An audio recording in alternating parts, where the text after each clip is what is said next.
Now, Pinckney's Treaty of 1775, this is going to be between the United States and Spain, and this is because Spain has New Orleans, and they are not allowing American citizens to use the port of New Orleans. So if you want to use the port of New Orleans, you have to become a Spanish citizen, which is leading places like where we live, Mississippi, and Western Tennessee, Western Kentucky, Illinois, Indiana, Ohio. It's cheaper to sell things down the Ohio, Mississippi rivers to New Orleans to get them out of the country and to take them across land.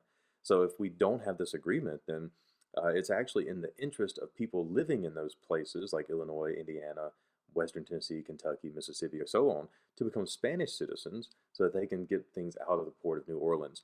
This treaty in 1795, it actually says that Americans can go through New Orleans without paying duties to the Spanish. Okay, and I think I have a video here. I'm going to see how long it is to see if we're going to actually watch it. Oh yeah, that's the good one we're going to watch. So give me a moment here. We'll get this fired up.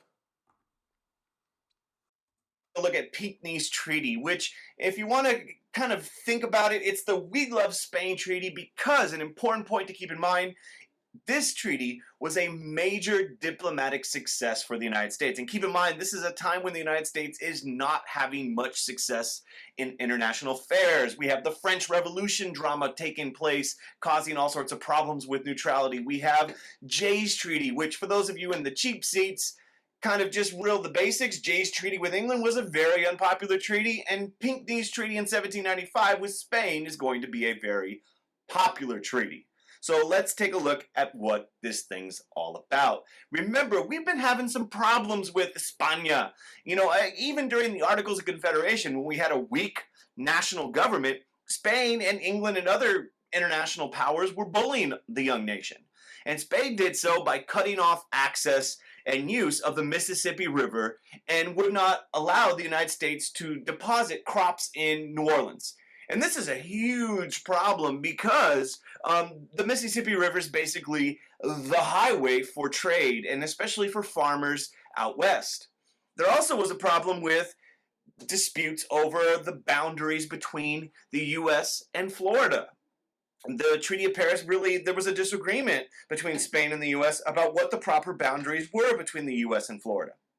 So you have all these kind of problems that had been lingering throughout the 1780s into the 1790s. Now, when we negotiate the treaty with England in 1794, Spain gets a little worried because we're talking to their arch nemesis, one of their rivals in Europe.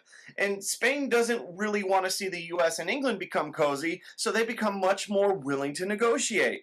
And so Thomas Pinckney helps negotiate this treaty, and here's what it does. It's real simple, and basically it says the United States has the right to use the Mississippi River. We have the right to deposit goods in the port of New Orleans without having to pay any duty. And the boundary between the U.S. and Spanish Florida was going to be settled at the 31st parallel. So the boundary is going to go right here, 31st parallel, which Spain previously was kind of claiming much more territory. So this treaty solves a whole bunch of problems. It's a huge diplomatic success, and it's one of the real kind of victories for foreign policy under George Washington, and we're feeling really awesome. That's all we got for today for Pinckney's Treaty. If you like the video,